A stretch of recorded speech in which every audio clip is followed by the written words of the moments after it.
তক্ষক উদ্ধার করে বন দপ্তরের হাতে তুলে দিলেন পরিবেশপ্রেমী চন্দন। ধনিয়াখালীর বেলমুড়ি গ্রামে একটি বাড়িতে তক্ষকের দেখা মেলে। গিরগিটি প্রজাতির এই প্রাণী নিয়ে নানা ধরনের মিথ আছে। বাড়িতে তক্ষকের ডাক শুনে অশুভ ইঙ্গিত মনে করে ব্যান্ডেলের পরিবেশপ্রেমী সর্প উদ্ধারকারী চন্দন ক্লেমেট সিংকে খবর দেয় ওই পরিবার। চন্দন গিয়ে তক্ষকটি উদ্ধার করে আনেন। আজ চুঁচুড়া ফুলপুকুরে বন দপ্তরের হাতে তুলে দেন। পিঠের দিকে নীলচে ধূসর রং, সারা শরীরে থাকে লাল ও সাদাটে ধূসর ফোঁটা, চোখ সোনালি, সুন্দর এই তক্ষক।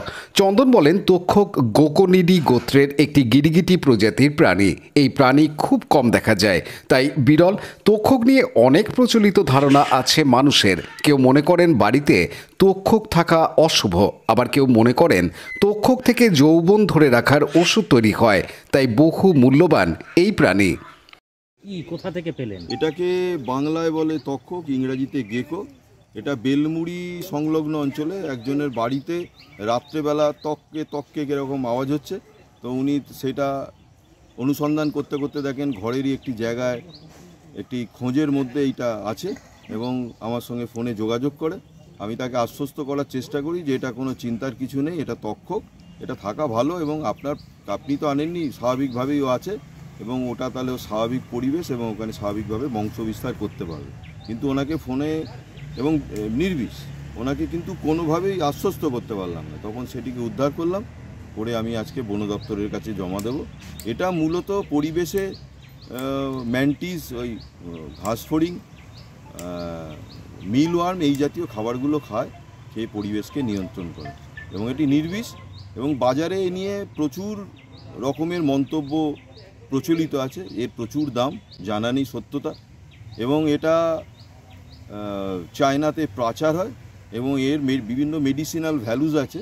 এটা দিয়ে ওষুধপত্র তৈরি হলে দীর্ঘ যৌবন ধরে রাখা যায়। বাস্তবে কতটা যুক্তিযুক্ত তা আমার জানা নেই, কিন্তু এটা তার স্বাভাবিক পরিবেশে ছেড়ে দেওয়াই দরকার ছিল। কিন্তু যেহেতু তারা রাজি নয়, সেই জন্য বন দপ্তরের হাতে তুলে দিচ্ছি, যাতে তারা তার স্বাভাবিক পরিবেশে ছেড়ে প্রাণীটিকে বাঁচিয়ে রাখে এবং তার যে স্বাভাবিক বংশ বিস্তার সে করতে পারে। এক ধরনই হয় না, আরও অন্য ধরনের হতে পারে, তক্ষক নিয়ে আমার বিশদভাবে জানা নেই। কিন্তু প্রাণীটি যেহেতু বন্য প্রাণ নিয়ে কাজ করি, কোনো জায়গায় বিভিন্ন প্রাণী রেস্কিউ করি যেগুলো, এবং তাদের আবার স্বাভাবিক পরিবেশে ছাড়ি, আক্রান্ত হলে তাদের চিকিৎসা করি এবং ছেড়ে দিই, এই কাজ করি। এতদিন ধরে বন্যপ্রাণী নিয়ে আপনি কাজ করছেন, অনেক বন্যপ্রাণী উদ্ধার করেছেন, তক্ষকের আগে উদ্ধার হয়েছিল? না, তক্ষকের উদ্ধার হয়েছে, তক্ষকের আগে উদ্ধার হয়েছে দেবানন্দপুর থেকে। এটা কি খুব রেয়ার দেখা যায়? হ্যাঁ, রেয়ার, একদমই দেখা যায় না। এই অঞ্চলের তো নয় এই জিনিস, না, দেখা যায় না একদম, মানে অত্যন্ত রেয়ার। তক্ষক মূলত কোন অঞ্চলে দেখা যায়?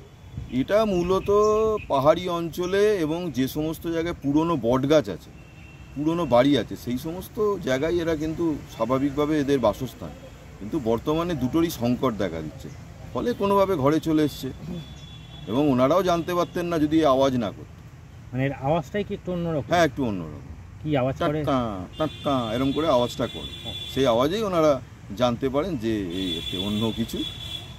তারাও ভেবেছিল অজানা কোনো কিছু? হ্যাঁ, অজানা কোনো কিছু, এবং তাদের আশ্বস্ত করতে পারিনি যে এটা থাকুক, কোনো অসুবিধা নেই। তারপরে গিয়ে কোথা থেকে পেলেন? কোথায় ছিল এটা? ছিল ঘরের বাঙ্কের মধ্যে, হ্যাঁ, সেখান থেকে। এটা কালোবাজারের ব্যাপার আছে যে এটা নিয়ে গিয়েছি কিনে অনেক।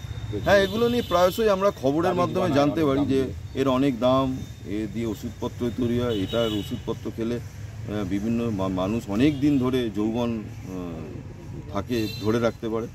বাস্তবসম্মত কি সেটা আমার জানা।